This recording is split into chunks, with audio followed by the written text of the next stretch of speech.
एखाद्याशी गोड गोड बोलून त्याच्याशी लैंगिक संबंध प्रस्थापित करून किंवा रोमॅन्टिक वागून त्याला आपल्या जाळ्यात ओढणं म्हणजे हनी ट्रॅप।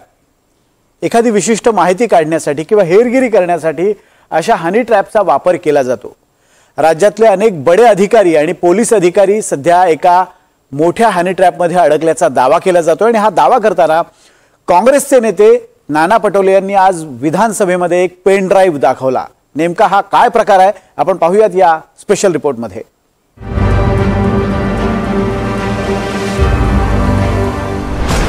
विधानसभेत हनी ट्रॅपचा पेन ड्राइव्ह बॉम्ब।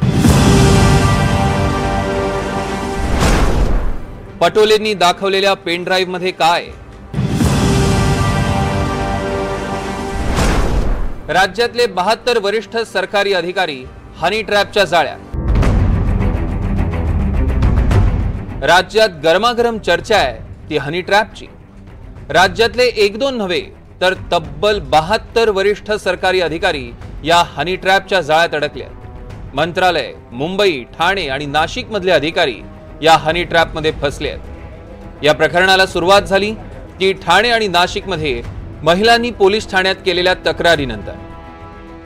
नाही, पोलीस अधिकाऱ्यांच्या विरोधात अशी नाही, शासकीय सेवेमध्ये असलेल्या एका अधिकाऱ्यांच्या बाबतीमध्ये ती तक्रार होती आणि त्यांनी देखील स्वतः तक्रार केली होती। दोन्ही पार्टीकडनं ह्या तक्रारी दाखल केल्या गेल्या होत्या आणि दोन्ही तक्रारीनंतर मागे घेण्यात आलं होतं कॉम्प्रोमाइज करून। अशा वेळेस पूर्ण राज्यभरामध्ये अशी चर्चा आहे किंवा हे जो काही विषय चाललाय त्याच्याबद्दल अजून कुठलीही माहिती आमच्यापर्यंत तरी नाही। राज्यातल्या या सेक्स स्कॅन्डलमध्ये आणखी खळबळ उडाली ती काँग्रेसचे नेते नाना पटोलेंनी विधानसभेत दाखवलेल्या पेन ड्राइव्ह मुळे।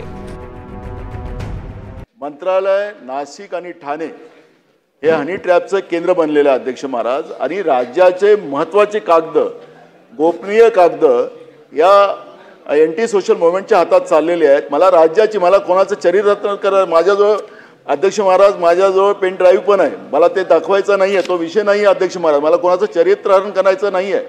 पण ज्या पद्धतीनं दाखवा म्हणाल मंत्री महोदय तर दाखवू टाकू, तुमचं सरकारचं मत असेल तर। नाशिकचं हनी ट्रॅपचं प्रकरण फार गंभीर आहे, राठोड कसं होय म्हणू शकतात त्याला? अध्यक्ष महोदय, माननीय उपमुख्यमंत्री महोदयांच्या सारख्या दर्जाच्या माणसाने सभागृहाला आणि महाराष्ट्राला आश्वस्त करावं। मला सगळी नावं माहित आहेत का अध्यक्ष महोदय? ती सगळ्यांची नाव आहेत अध्यक्ष महोदय, आपण या बाबी गांभीर्याने घेतलेल्या आहेत आणि आपल्या निर्देशाप्रमाणे शासनाने देखील नोंद घेतलेली आहे। चला, राज्याचे गृह राज्यमंत्री यांनी काल मीडिया समोर जाहीर विधान केलंय की नाशिकच्या माणसानं सुद्धा दिलेली तक्रार मागे घेतली आणि ठाण्याच्या माणसांनी सुद्धा तक्रार मागे घेतली आणि आपसामध्ये सेटलमेंट करून हा विषय संपला असं गृह राज्यमंत्री म्हणतात आणि राज्याचे उपमुख्यमंत्री म्हणतात आम्ही हा विषय गांभीर्याने घेतलेला आहे। तुम्ही सभागृहाची दिशाभूल करत नाही ना दोघे जण? महोदय, मी ज्या केसच्या बद्दल माहिती दिली मुळात ती तक्रार ही कुठली हनी ट्रॅपच्यावर तक्रार नव्हती, ती तक्रार वेगळी होती आणि त्या बाबतीमध्ये जर का ज्यांनी तक्रार दिलेली आहे, ज्यांच्याविरुद्ध तक्रार दिलेली आहे, दोघांमध्ये जर का कॉम्प्रोमाइज झालं तक्रार मागे घेतली गेली, इतकं सिंपल आहे। ही तक्रार हनी ट्रॅपची नव्हती।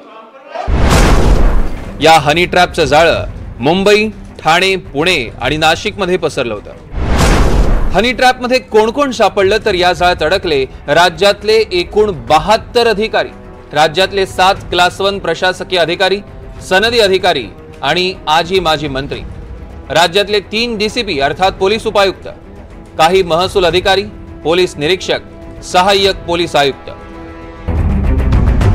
आणि आता पाहूया या हनी ट्रॅपची मोडस ऑपरेंडी काय होती। नाशिकच्या एका 5 स्टार हॉटेलमध्ये हा सगळा प्रकार सुरू होता।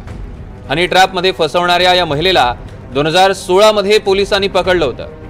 ती विधवा असल्याचं सांगते, मदत मागण्याचा बहाणा करते, व्हॉट्सअप चॅट करते, नंतर व्हिडिओ रेकॉर्ड करते, गुपचूप फोटोज आणि व्हिडिओज काढते आणि नंतर हेच व्हिडिओ दाखवून बदनामी करायची धमकी देते आणि त्या बदल्यात 40 लाख उकळते।